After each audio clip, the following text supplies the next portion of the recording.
Hello guys, আসসালামু আলাইকুম। সুমাইয়া আহমেদ চ্যানেলে আপনাদের সবাইকে ওয়েলকাম। তো আজকে শুরু করব একটা ছোট ডেইলি ব্লগ দিয়ে শুরু করব।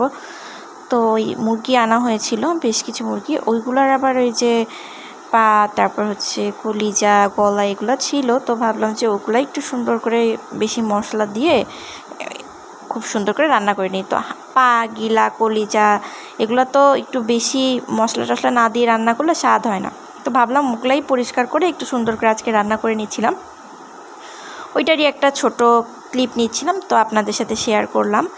এর মধ্যে আমি একটু খুব সুন্দর করে গরম মশলার গুঁড়া, তারপর একটু গোলমরিচের গুঁড়া, একটু সয়া সস এগুলো একটু বেশি করে দিই, এতে করে হচ্ছে স্বাদটা খুব সুন্দর হয়। আর এখানে এই যে করলা ভাজি করে নিয়েছি, দেখেন আমার হাতে সিগনেচার আইটেম। এর আগে একটা পোস্টে দুটো আপু কমেন্ট করেছিল, আপু করলা ভাজি কীভাবে করেন একটা ভিডিও দিবেন।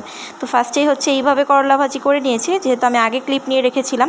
তো এই যে আমার করলা ভাজি দেখেন, দেখতে কি সুন্দর হয়েছে, খেতে কিন্তু খুবই মজা হয়েছে। তো আমি এখন যেভাবে করলা ভাজি করে শেয়ার করব। আমি এই যে করলাগুলা খুব সুন্দর করে ছোট ছোট পিস পিস করে কেটে, একদম চিকন চিকন করে কেটে অনেকক্ষণ, অনেক টাইম 3-4 বার প্রথমে ধুয়ে নিয়েছি। ধুয়ে নিয়ে তারপর একটু লবণ দিয়ে অনেকক্ষণ, প্রায় 1 ঘন্টার মতো মাখিয়ে রেখেছিলাম। তারপর আবার ধুয়ে নিয়েছি। এতে করে কি হয়, এতে করে করলার যে তিতা ভাবটা এটা চলে যায়। এভাবে করে করবেন, দেখবেন যে হচ্ছে এই যে এরকম করে দেখেন, এই ঝুড়ির মধ্যে অনেকক্ষণ মাখিয়ে রেখেছি, প্রায় 1 ঘন্টা লবণ দিয়ে, যাতে তিতা ভাবটা চলে যায়। ধুয়ে নিয়ে কিন্তু মাখিয়ে রেখেছি, 3-4 বার ধুয়ে নিয়ে মাখিয়ে রেখেছি। আবার 1 ঘন্টা লবণ দিয়ে মাখিয়ে রাখার পর আবার 4-5 বার ধুয়ে নিয়েছি, যাতে হচ্ছে তিতা ভাবটা চলে যায়। এরপর এইভাবে করে এরপর হচ্ছে ভাজি করে নিচ্ছি। যখন একটু নরম হয়ে আসছে তখন এর মধ্যে হলুদের গুঁড়া দিয়ে দিব। হলুদের গুঁড়া দিলে ভাজিটা দেখতে সুন্দর হয় এবং হচ্ছে খেতেও একটু ভালো লাগে।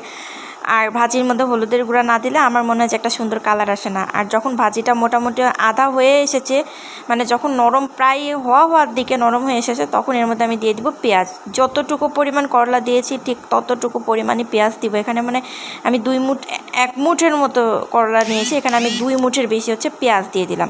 এটা এখন খুব সুন্দর করে একটু সময় নিয়ে আবার একদম মচমচা করে ভাজি করে নেব। আমার কিন্তু প্রায় করলা ভাজি করতে অনেক সময় লাগে। দেখা যায় অনেকে নরম নরম করে ভাজি করে, ওই ভাজিটা কিন্তু খেতে অত একটা স্বাদ হয় না, তেতো লাগে, কিন্তু আমি এইভাবেই ভাজি করি।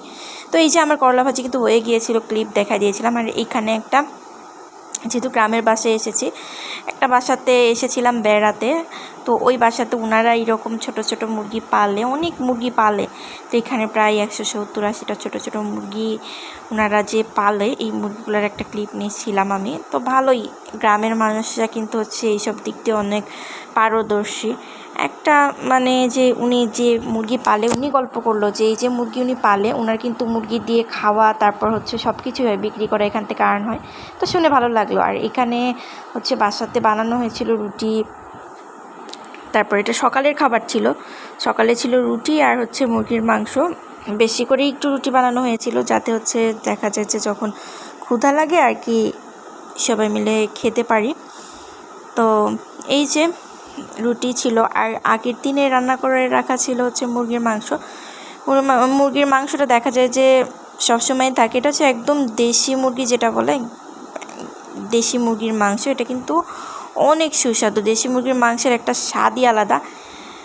তো এটাই আর কি। তো এই রুটি আর মাংসই সারাদিন আমরা খেয়েছি, ওইটার আর কি একটা ক্লিপ নিয়েছিলাম ছোটোখাটো করে, টুকটাক করে। তো এইগুলোই সারাদিন খাওয়া দাওয়া চললো।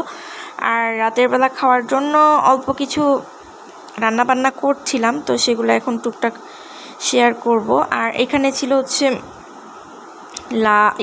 লাউ না, সরি, এটা হচ্ছে